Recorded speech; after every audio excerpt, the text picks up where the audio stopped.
Good evening, and thanks for joining tonight's TI Technology webinar hosted by Texas Instruments. Well, tonight we're going to dig deep into some STEM fun, which can be used at some different camps or in your classrooms or STEM clubs. My name is Mike Houston, and I'm the moderator for this event. I teach algebra and calculus near Pittsburgh, where I use TI technology to make tough-to-teach, tough-to-learn concepts accessible to all my students.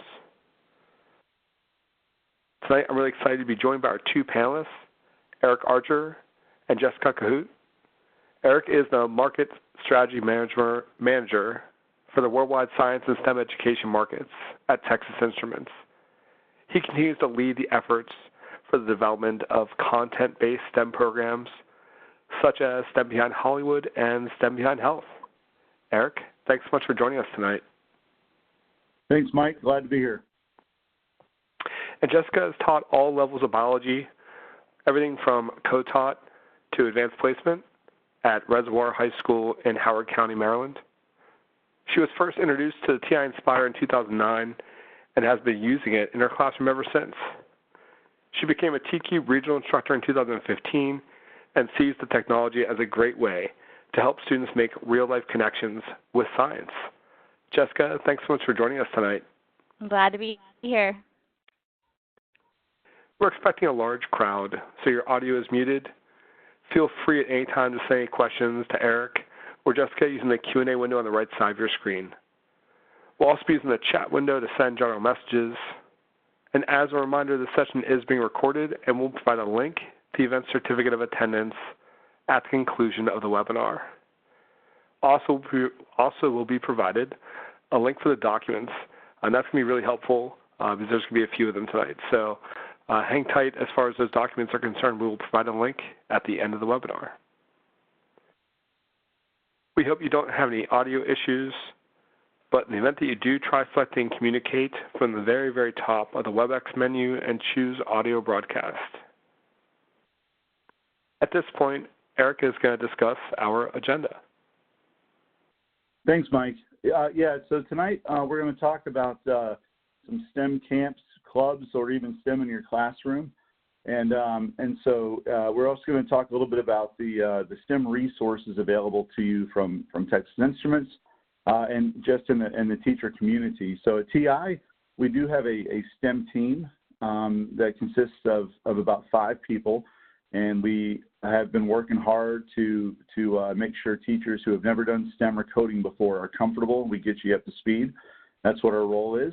We're also going to talk about some STEM projects. Recently, we posted a new website, TI-STEMprojects.com, so we'll talk a bit about that.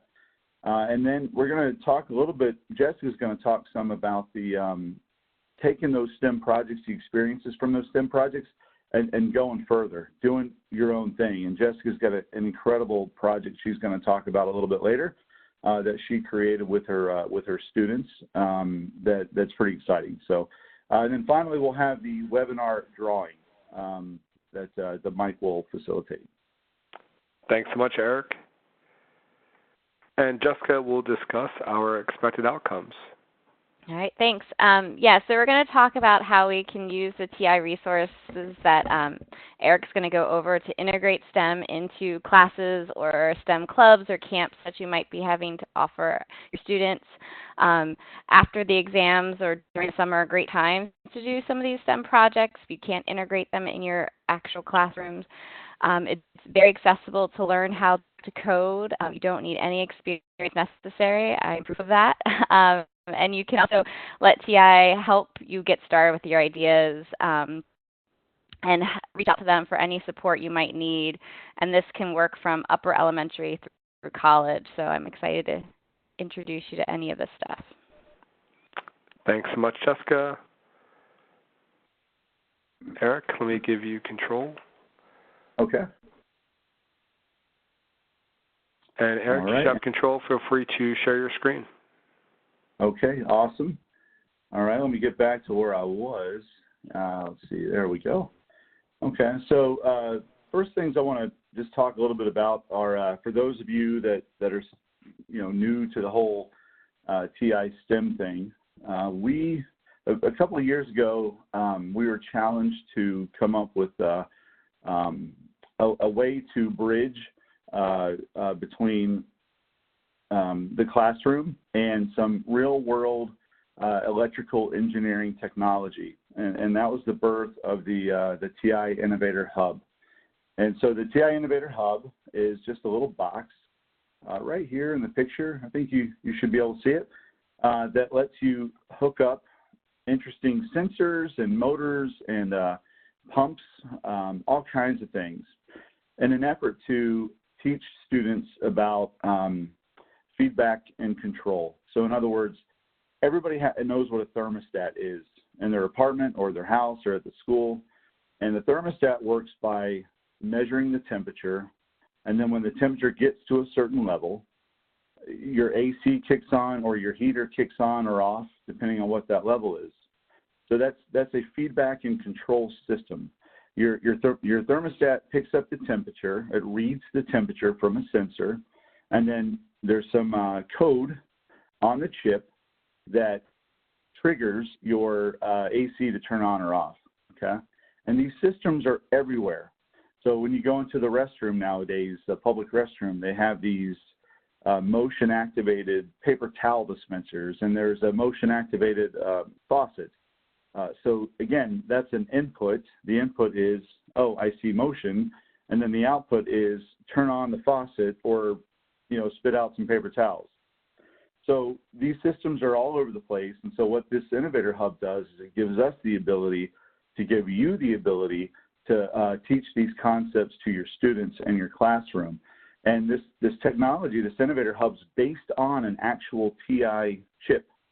And so most of you probably already know, but some of you may not, that the calculator division at Texas Instruments is about the smallest division TI has.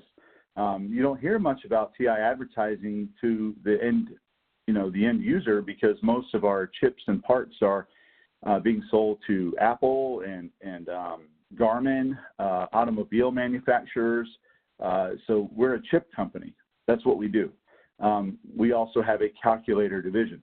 And so now what we've done is we've taken the chip, this Innovator Hub, and we've made it accessible to teachers and students. So you're actually using real-world technology that Apple uses, that Garmin uses, that all of these high-end electronics, consumer electronics providers create.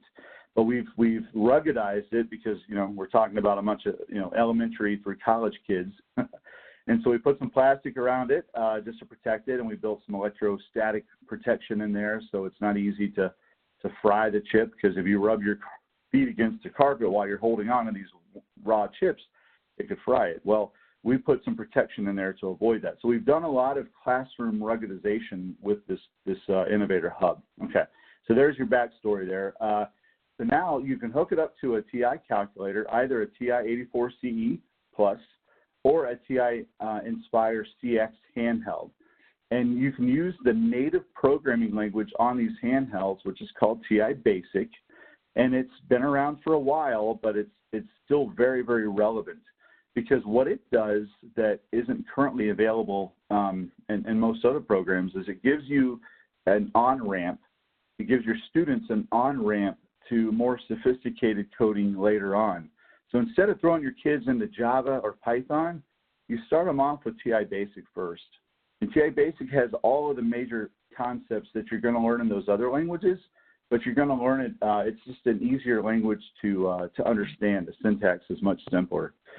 So to start with that, we have a free program on our website called 10 Minutes of Code.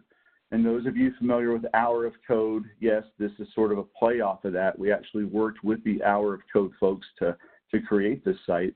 And 10 Minutes of Code was really geared for the classroom teacher who's busy, teaching the lessons they need to teach, but maybe they have 10 minutes at the end of class where they can pull this website up, have the kids pull out their calculators, and learn a little coding.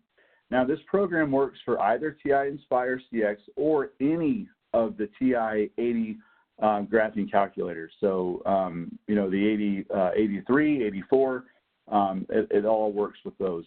Now, the difference is if you're using the TI Innovator Hub, you do have to have a CX, an Nspire CX, or you have to have a TI-84 plus CE. Those calculators have the smarts built into them to recognize the Innovator Hub. But you can do some coding with any of the graphing calculators. But what this does is it breaks things down into units, and you've got unit 1 through 6. And so you start with unit 1, and then there's a downloadable teacher and student document that you can print out, and it looks a little something like this. And this gives you sort of the objectives. You're going to use a send command to control a light on the Innovator Hub, and you're going to use a wait statement. So these are foundational concepts that just about every programming language uses. It's just they're very accessible with the TI graphic calculator. And so you get a little taste of what this looks like. We do screenshots of everything, so it's very easy for you to follow along as you're learning this new world of coding. And from what we've found out, most teachers, math and science teachers, have had very little experience in the computer science world. And so this is built for those teachers, which is most of them. And so you can turn this over to the kids, and then they can go step by step. Let me pull that back down a little bit. Sorry about that. And I'm going to flash through these quickly because I want to get to some of the meat of the presentation quickly so Jessica can tell you about her cool project. But it has all the screenshots. It takes you step by step. You do these things, and each unit should take you about 10 minutes. Okay, so that's free. It's there today. It's on our website. You can just go directly to our website and go to activities and then TI codes. Or if you're like me, you can just go and Google 10 minutes of code, and it'll pop up that way too. So whatever's easier for you. Okay, so once you do some 10 minutes of code, then you can jump over here to this site, the STEM project site.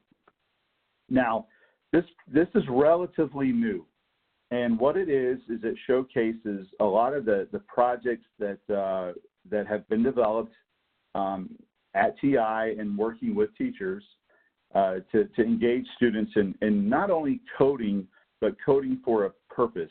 So it's not just, hey, we're going to make some fun colors on the screen, and that's all well and good, and that's fine. But we're actually going to make some really neat projects using coding. And so one of the first projects is this mood ring project, and you'll notice these little animated icons sort of represent what each project is meant to bring. There's music, where they can use the hub and a calculator to create music with code. You can use Play-Doh and some LEDs, the little LED lights, to actually create an artificial heart that works. This is the Smart Irrigation project, where students learn feedback and control by regulating when and how much to water their garden. This one's Some Like It Tepid. It's just a fun play on Some Like It Hot. But it's where you build a system that monitors the temperature of your beverage and lets you know if it's safe to drink. Kind of like a Goldilocks in the Bears story there. Below the page, there are projects that you can do with the TI-Innovator rover. Now, the rover is this little blue robotic vehicle. Inside the rover is a TI-Innovator Hub. So the rover is essentially an accessory for this hub. Okay, so this hub is still sort of the brains. You just plug it into the back end of the rover, strap the calculator on top, and now you can code this robot to do all kinds of cool things. It has some built-in sensors, 2 motors to run the wheels, and then some interesting things that the math teachers will really like, where you can have the rover navigate a Cartesian plane using a command called TO, not the number 2, but TO, XY. So you can plot coordinates into the rover, and it knows what coordinate to go to. It's really slick. For those math teachers that are on the phone that are trying to figure out how to get STEM in their classrooms and they're not quite sure what to do, take a look at this program. This is called the Math in Motion Plus program. And we've got a really bright guy at the office who's been developing some math content using the rover that's actually relevant to the content that the math teachers have to teach. So right now there are 3. One called Move the Cone, where you have to use some mathematics to get the rover to push this cone from one place to another. So that's fun. And then this one's called Navigate Manhattan Challenge. So you build a little city in your classroom. I recommend you use soda pop cans and cardboard boxes, but if you're looking for something to do with a 3D printer, we have some ideas. We actually 3D printed some of these little buildings you see here. You know, we are TI, so we do really nerdy things. And then another project called Drive the Line. This one basically gets you into some Algebra 1 stuff, position, velocity, and time. So some challenges are built in where the kids have to, they can challenge one another to see who does it faster or does it better. These programs up here are also Rover. Now these are more involved. The first one, Unit 1, Destination Mars. With this project, I'm going to click on this link real quick, and hopefully you guys can still see my screen. This will take you to the sort of the landing page for the project. All of the documentation, all of the example files that you may want to look at prior to giving this to the kids, all of that stuff is here. Also that's here is a grid mat, and I'll start downloading it. It does take a couple of minutes because it's a large file. But what it is it's a 3-foot by 3-foot map of Olympus Mons, which is a giant mountain volcano on Mars.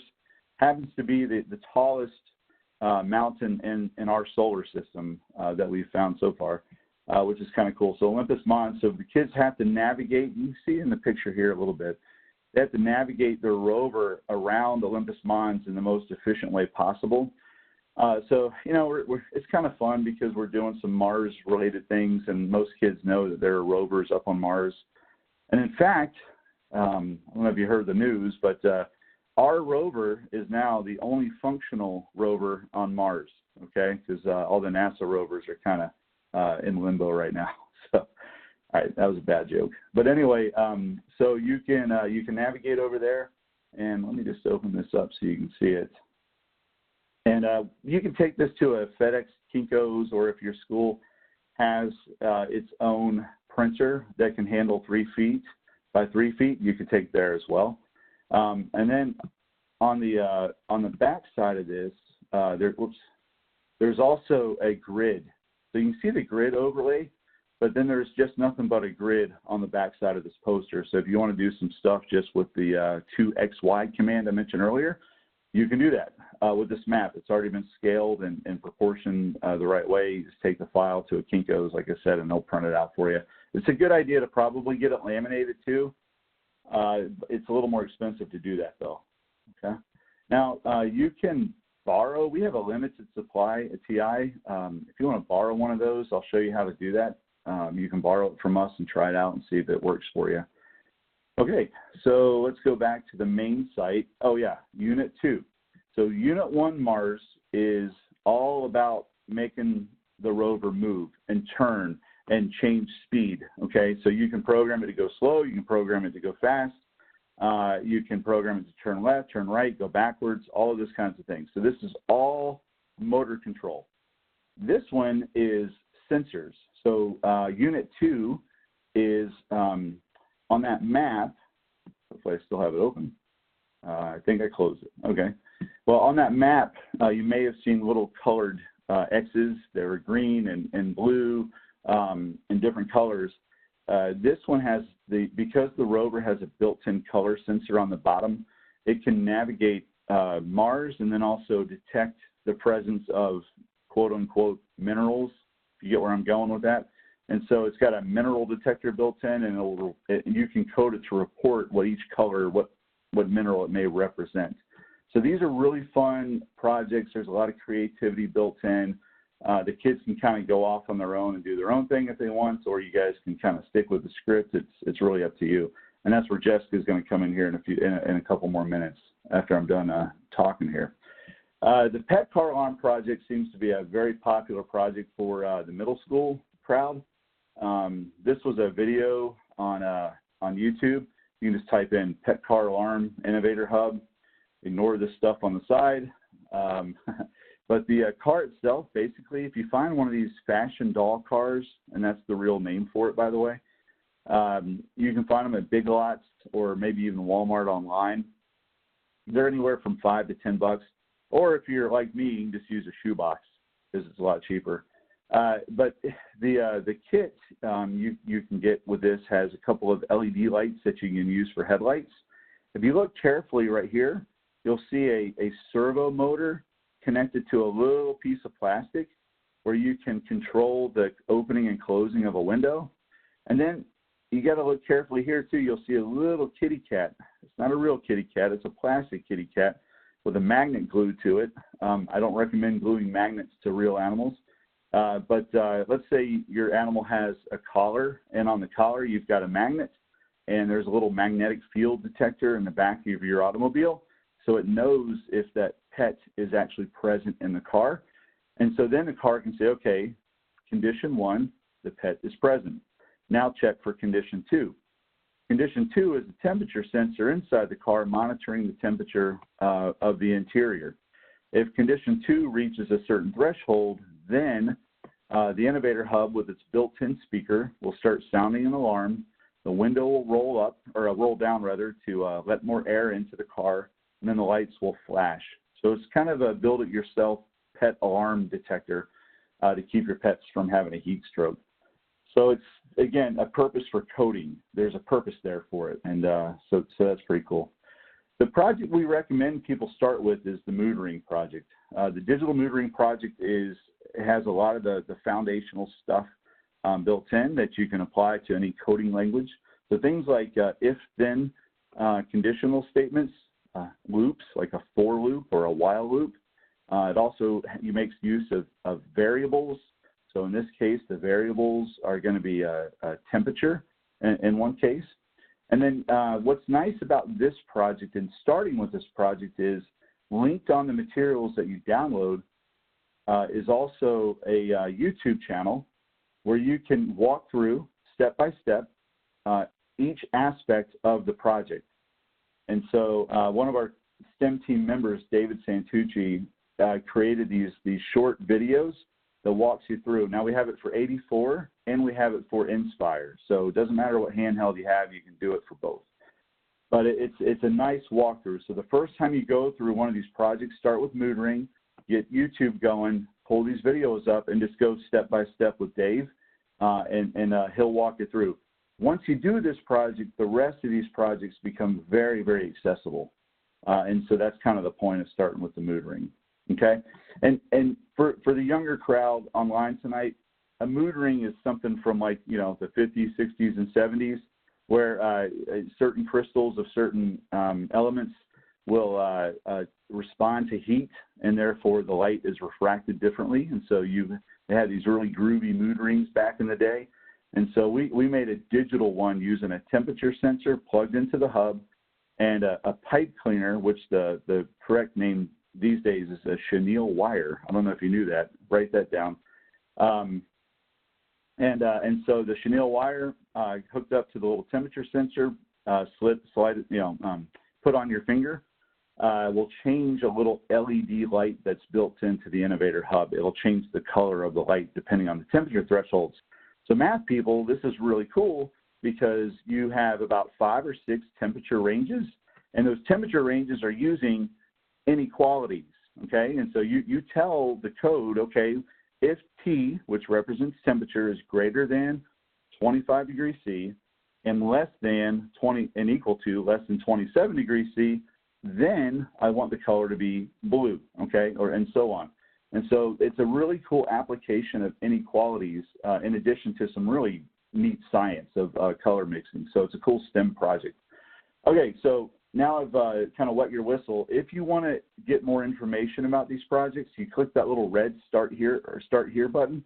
It'll take you to a form. You fill this form out with your information.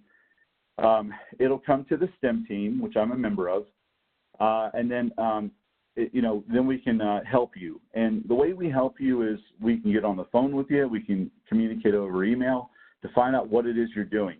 We've done a whole bunch of different STEM nights. So we have STEM night requests. After exams is a really popular time to do these STEM projects because you do your AP exams or your end of course exams or your middle school end of course assessments, and then you've got 2 to 3 weeks of what do I do now? How many videos do I have available? Instead of doing that, do this. This is awesome, and the kids love it. And so you've got a little bit of freedom in that space. So let us help you with that. And then also, obviously, summer camps are a big deal, and so we can help you with summer camps also. Now, the way we help you is 3 ways.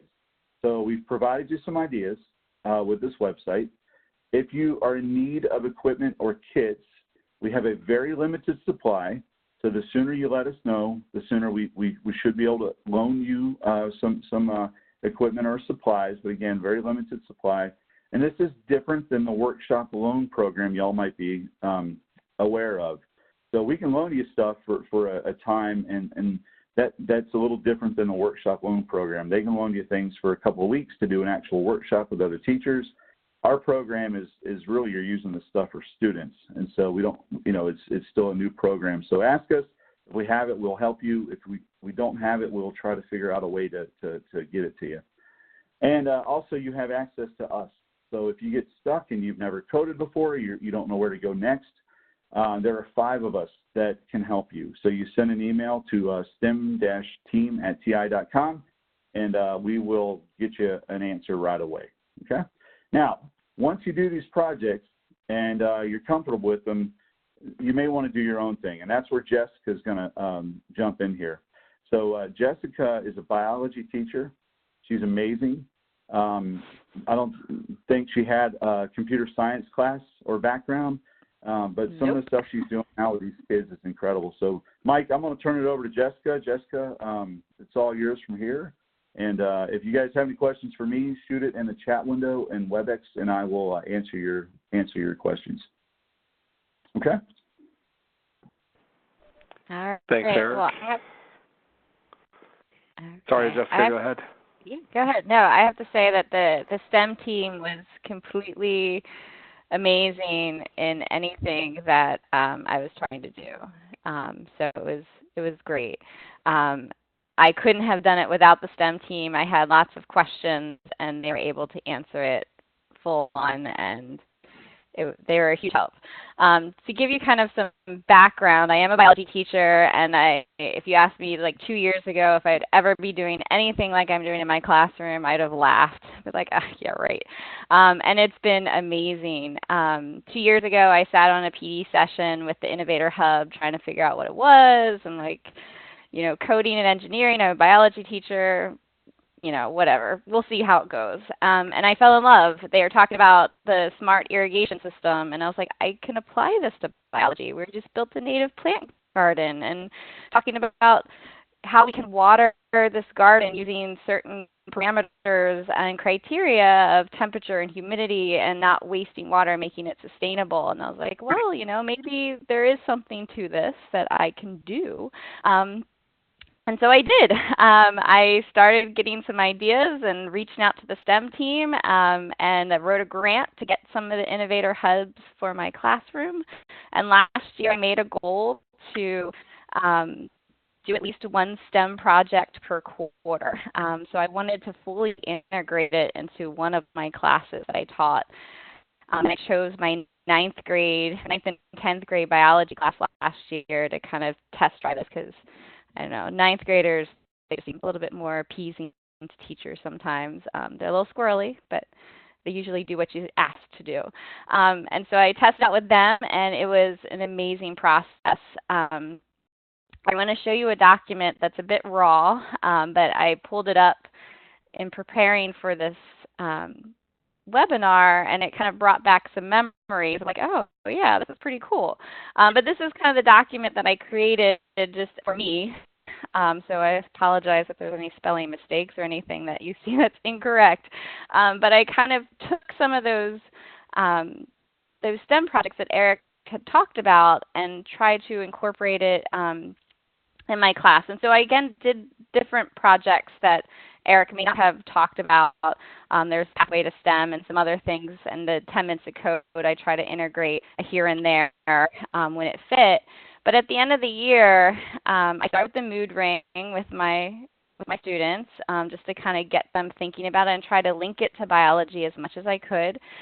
And with mood rings, Eric talked about those feedback mechanisms, which is very much so in biology. We talked about temperature in your body and homeostasis. And the smart irrigation system, we linked back to sustainability and our native plant garden we had just planted. And then I created my own project based off of the ideas I was getting from these STEM projects based on something called Mr. Trash Wheel. If you're not from Baltimore, you probably have no idea what this is, but and I'll show you a picture of it very soon. But it's this really cool trash interceptor that sits at the mouth of a river and collects trash that comes down into the Baltimore Inner Harbor.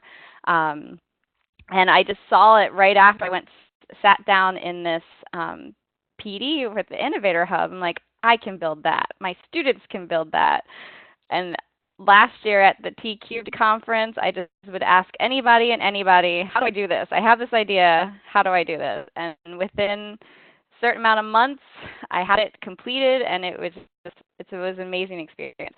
But what I wanted to show you with this document was just I linked some of the documents that we used in class and kind of talked about how I was doing it.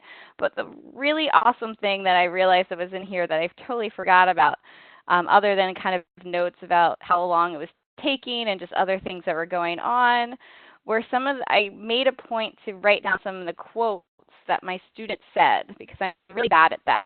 Of when my students say something interesting, I'm like, oh, I should remember that and lock it away in my brain, and then I forget like 10 seconds later. But like some of the things they were saying, such as, can we not have a warm-up tomorrow so we can get more time to work on this project? And why do I actually feel proud of myself? And, those things that students say in class are amazing, and I want to hear more of that as a teacher. And so this is just kind of going through what we did, and in preparation, I felt like by doing the mood ring and then the smart irrigation system and then getting into the trash wheel, which is a little bit more complicated, especially for me last year because I had no idea how it was going to go. But they did really great. I put them in groups, and I'll show you how those are done. But I'm going to move down here a little bit. I also have advanced placement students, biology students. So after the exam, I did the pet car alarm with them to kind of just keep them interested and occupied. And just before I did that, I did the traffic light challenge, which is one of the hub challenges. And one of my students told me they learned more in class today than a whole year in engineering class. So I don't know what they were doing in engineering class, but just by going through the TI basic and turning on red and green and yellow lights, like she really got something out of that, which was really nice to hear. And then this part I really love. So we started the pet car alarm, and with these students, I didn't finish it because they brought me somewhere else. My sixth period students at the time were very musical. They're in music theory AP, they're in magicals, they just were very musically inclined. I am not. I don't read music. But they just express some interest, and you can play music, you can play frequencies with the hub. And I found a file that someone else created and sent it to them. It was the theme to Harry Potter. So she took it and then figured out how to harmonize two different calculators playing at the same time. And I'm like, I have no idea how you do that. That's really cool. And then the next day, she was auditioning for chamber choir and decided to put her chamber music choir that she was auditioning with into the calculator to play on the hub, and she did. And the quote from her is, "This is the hardest thing I've ever done, and I don't want to stop." And that's so powerful. And I didn't set that up for them. I just gave them the tools, and they ran with it. And to me, that says it's super powerful and just easily accessible to any student walking in the classroom, and they can make it their own, which, it's to me is amazing. So let me introduce you to Mr. Trash Wheel. So from all of the stuff, this is Mr. Trash Wheel. He's got these big googly eyes, and he sits stationary, and trash comes to him. He has a little conveyor belt that he scoops it up into a dumpster, and it gets taken away. And it's solar powered and river powered. And what I have up here right now is the NGSS alignment. Maryland is an NGSS state. We've adopted those standards. And I really try to incorporate that, integrate this STEM project. They're doing science. They're trying to figure this out. They're looking at possible solutions. And I felt like this project especially hit many of those NGSS standards. So again, Mr. Trash was in Baltimore. He was, and just itself is a very innovative project. It was created, it was invented by someone just walking to work and seeing lots of trash in the water. It's like, how can I fix this? And that in itself is a great story for students to say, one person can have a huge effect, and that your creativity can make a difference. So John Kellett of Clearwater Mills, he generated a business out of making trash wheels now. So there's 3 of them. And by putting this together and, figuring out troubleshooting it, created Mr. Trash Wheel and his friends, Captain Trash Wheel and Professor Trash Wheel. And there's more in the works to make, the harbor a cleaner environment. And making the big thing about these trash wheels is also to bring awareness. And that's kind of what drew me into doing this as a STEM project, is that having the kids go through these steps, being creative, being collaborative, helping each other figure things out, but they're also bringing awareness to a problem.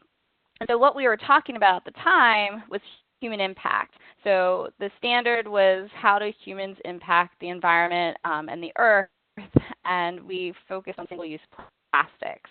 And so by integrating the idea of Mr. Trash Wheel picking up trash as well as single-use plastics, I thought this would be a really rich STEM project.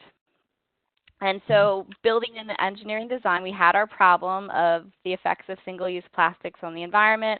We even did a campus cleanup. They monitored how much single-use plastics they used. They had some evidence to support their problem and why they needed to do it. I provided them with some constraints in which they had to build a model out to remove trash out of a waterway. So they had a little bin they had to build their models around. They had to make their models out of single-use plastics that we collected. So I was pulling water bottles out of my recycling bin for months and having kids bring in some clean plastics that we rinsed out and, try to upcycle as much as we could to talk about, the problem of single-use plastic. And it was actually kind of sadly easy to collect as much as we did. And then they had to move a ping pong ball out of the water source into a separate container. So that was their goal. They also created a 60-second PSA to bring awareness of the fact of single-use plastic, and I'll show you one that one of my students created in a little bit. For this project, as a biology teacher, I knew that I had some of my students that were a little hesitant about getting into coding and engineering. So I try to make real group project roles that could fit multiple brains of students that were comfortable doing kind of the techie stuff, but also comfortable doing artistic stuff and finding a way that they could all come together. I also try to make it as real life as possible. So there is a project manager, and their role was to meet with their team every morning and go over what their daily goals were. So by the end of class, what did their software engineer want to do? What did their mechanical engineer want to do? What did their marketing design person want to do? And they had to write performance evaluations on everybody too. So it was a lot of managerial stuff and paperwork because, that's what project managers do, right? And then the software engineer, they were in charge of writing the code in TI Basic to control. We use DC motors, and I provide them with some other sensors to see if they could try to automate it. They haven't yet, but that's a way to enhance the project. And the mechanical engineer used the single-use plastics. They chose which ones they were going to use to build and design their project, to get it to work, to get it to move, in order to move the ball out of the water. And the marketing and design person, they were in charge of the 60-second PSA, but they also had to help make their trash wheel cute. And that's kind of the role of the trash wheel. It does pick up trash, but it also brings awareness of the problem.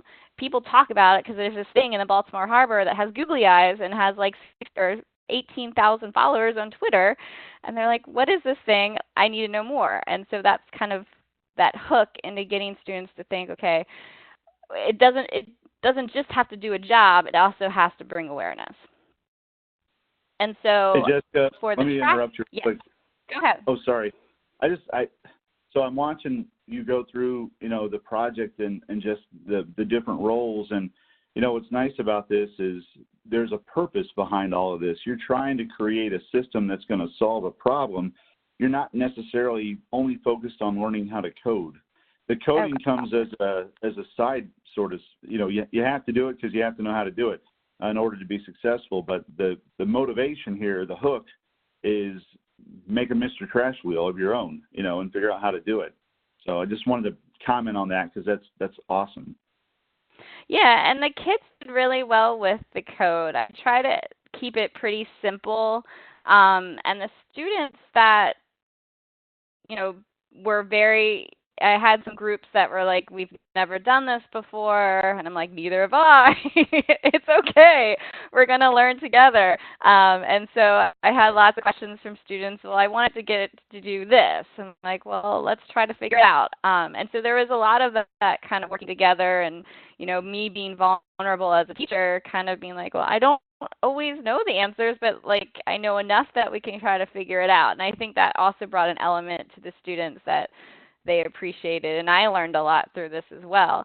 Because you're right, I don't have any computer science background, never taken a class. TI-Basic is the only language I've ever programmed in, but it's very accessible. It's very easy to use, and the students were able to do what they needed to do.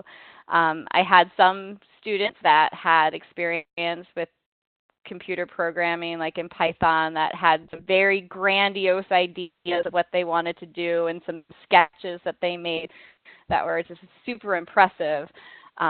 We didn't have enough time in class for them to actually work, but it was really cool to see their creativity and have it all come together. But in our current project that we're working on, it was usually the simplistic ideas that work best. Mm-hmm. So what we did, it took about 10 days, 9 to 10 days, and they didn't want to stop. I originally did this project at the end of the year last year, right before finals, or right before I was leaving for the AP Biology reading, so I had to finish up before I left. And the last day before I left, I had scheduled a final exam review because I'd be gone. Well, they would have reviewed with the sub, and then I would come back for finals. But they didn't want to. They didn't want to review for finals. These are ninth grade, high achieving students. They're like, I want to finish this project. I want to get it right. And just to have that, a student say, hey, I rather do this, build this project, than study for my final exam. Where these are typically grade motivated students, was awesome. It was really cool. But in those 10 days, we try to go through the engineering design process where they had time to brainstorm, and we used Post-it notes where they just brainstormed for like 10 minutes straight, any idea, write it down, and then had them work in groups to sort them out into categories. They would then do concept sketches where they took their ideas and drew them out and kind of talked about what would be successful, what wouldn't be successful. I did this project again with my current students, but based on how things kind of changed with the curriculum, it fell kind of in December. So we did it the last 2 weeks before winter break. And the one thing that I did differently is I had them break out into functional groups. So all the project managers got together, all the mechanical engineers got together, all the electrical engineers got together, and all the marketing design people got together before they met with their individual groups, so they can kind of troubleshoot and talk about strategies of how do the motors work. Let's play with those for a little bit. What kind of code could we write? What kind of ideas do we have for PSA? And it kind of helped them kind of especially the students that were feeling a little lost of like, I don't know how to do this, by meeting with other people that in which they had the same role, it kind of helped them along with getting them some ideas so they brought something to the table when they met with their groups. And then they just built and tested and built and tested, and that first time around, they didn't get it. It didn't work. It didn't do what they wanted to do. So they really had to go through and work through that process and, persevere, because not a single group got that first time, because we're dealing with a medium of single-use plastics that's not predictable. So it might be too short. It might be too long. It might not hold enough of the ping pong ball, or it might be too heavy, as when you put water in it, it changes. And so there's a lot of troubleshooting that they have to go through, which is really a great experience for them to have to do. So here are some pictures. On the right is my trash collection. We found lots of plastic bottles, some weird stuff too, like a leather jacket and food wrappers, lots of tennis balls and softballs and baseballs and tires, lots of stuff. And I was worried that when we did this last year that there was a campus-wide cleanup like the week before for Earth Day. I'm like, we're not going to find anything. Well, we did, which is quite sad. And so on the left is my classroom, gearing up for the students to come with all my single-use plastics laid out, ready for them to come in and pick what they wanted. And then some of the process of their brainstorming and concept sketching. And these are some of their projects. They're all very individual. There was not one that was similar to the other. So their creativeness really came out. Being able to have to build it out of single-use plastics, I think, kind of helped with that, because, you're limited with what you have and you kind of have to make it work. And they were adorable with those googly eyes, just like Mr. Trash Wheel. And they really were proud of what they came up with. So here is a video of one working. You can't hear the sound, but they're yelling yes every time one of the ping pong balls comes out. So the elation of finally getting this thing to work was great to hear, because there was some frustration as they were trying to work it through and it wasn't doing what they wanted to. But when it finally did, it was amazing, and they were very proud of themselves. And so I'm going to show you a PSA. So that was one of the requirements. They had to create a PSA. And the reason I'm showing you this one is the student, she's kind of quiet, but she animated this one herself. So she worked diligently drawing these images, writing the words, and putting it all together. There's also music behind here, which I don't think you can hear. But I felt that even this project, it was very engineering heavy, it had coding involved, but it still reached some of those students that could express themselves in artistic ways, where they felt part of the group, they felt part of the project, and it was a really great collaborative effort. So overall, I'm super proud of how this came out. This project has given me such joy, and it's really, again, helped. Without the help of the STEM team, I don't think I could have gotten it to where it has become. And they're a valuable resource. Please take advantage of them, because it's amazing. And so let me show you one more video. So these are some of the other projects. This one was very cute. This is a little Bodie. It didn't quite meet the requirement of moving the ball out of the water, but it was super cute, so I had to include it. They needed to add more to that. And then this is an example of one of the very simplistic designs, where sometimes the simpler the better, where it was just a single scoop. And they had to figure out exactly how long that motor, because it wasn't continuously spinning. So that was kind of what their problem was to figure out, well, they only need it to go up and around. So how long should it go for, and at what speed? Because when that scoop is under the water, it gets pretty heavy. And so trying to design a way to move it out of the water so it successfully dumps it into that container. But they did it. Actually, I have one more slide for you guys. So, and this is from my current year students. This is what they came up with. And I also had to selfishly plug myself in there. So that's me in the bottom right. And that's Congressman John Sarbanes, who just happened to stop by my class when my students were building their models. My students actually invited him to our class through a different organization that we were part of called the Watershed Report Card Program, and they went to the summit to present how we collected data on our schoolyard and local streams, and they're like, hey, come to our classroom, and he happened to come when we were building our trash wheel. So our students got to really get to show him their progress and talk to him about their own work, and it was a cool experience.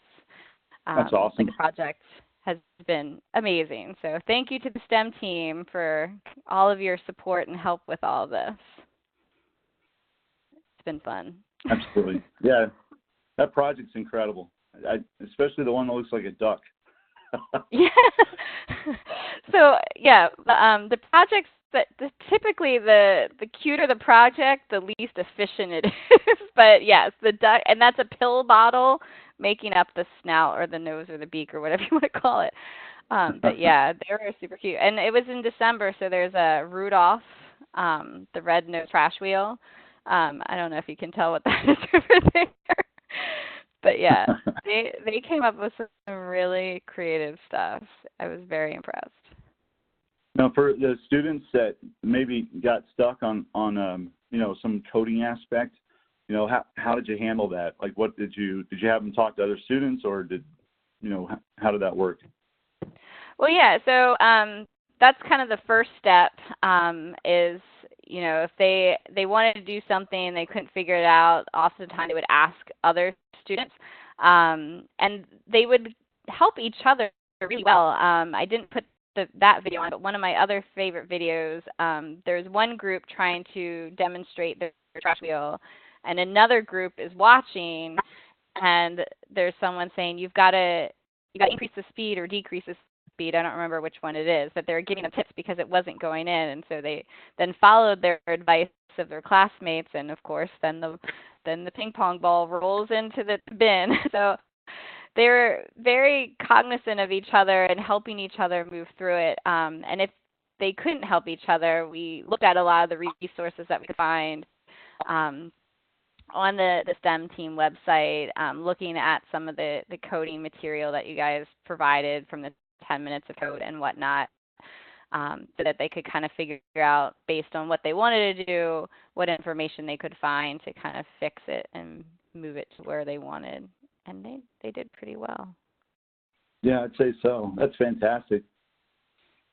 Yep. So we don't have this. This project is not on the website today, but I'm sure you could reach out to Jessica or even the STEM team, and then we can reach out to Jessica to get you some ideas on how to get going with it. If you wanted to do this one, I'd still recommend you probably start with the mood ring first. Just to get your feet wet, and give that a shot, just to get comfortable with the whole idea of input and output feedback and control, because that's what her project is. There's a lot of there's a big system going on here, and every one of the STEM projects is a system in and of itself, but there's some foundational things that are similar with all of them. And so starting with that mood ring project it's my recommendation. It's what we recommend for folks. Yeah, that's a really easy project to kind of just start with. Students were able to pick it up really easily, and even with my 9th graders, I started them earlier off with the 10 minutes of code, and just kind of easing into something with the sensors, and the mood ring was a great access point to using a temperature sensor with the hub, and they were able to take that and apply it to this project with the DC motors. Yeah. Awesome. Okay. All right. All right. I think that's it for us. Mike, do you want to take over and close it out? That'd be great. All right, here you go. Thanks so much, Jessica. So as we begin to wrap things up, if you have any last-minute questions for Jessica or Eric, please try to get those asked. I know they'll do their best to get the questions answered. I do want to share at least one thing that I'll be talking about a little more in a minute. But if you visit our website, education.ti.com, move under the Professional Development tab in the middle, and then about halfway down there's summer workshops. And so we're really excited that we have a lot of summer workshops that are going to be starting soon that give you additional time to learn some new concepts or maybe pieces of technology over the summer. So if you visit our website and again look at the 2019 schedule, currently looks like we have some starting as early as May, going all the way through late August. But sort of scrolling through, it looks like there's a bunch on STEM-related concepts like the TI-Innovator Hub or the rover or coding. So please feel free to visit our website to learn more about the current T-Cubed summer workshops.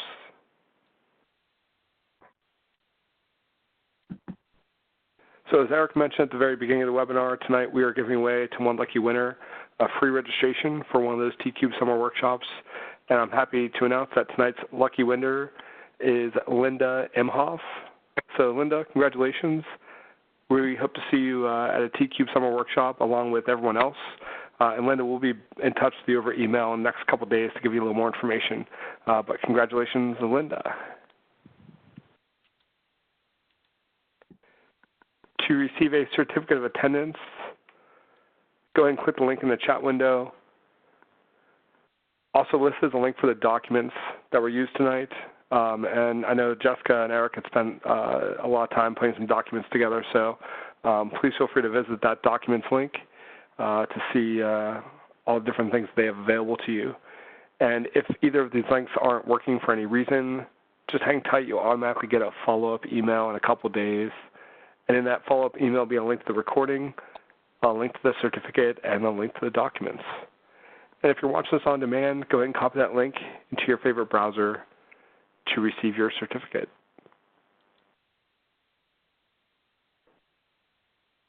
I know Eric had mentioned reaching out to the STEM team, and please feel free and feel comfortable doing so.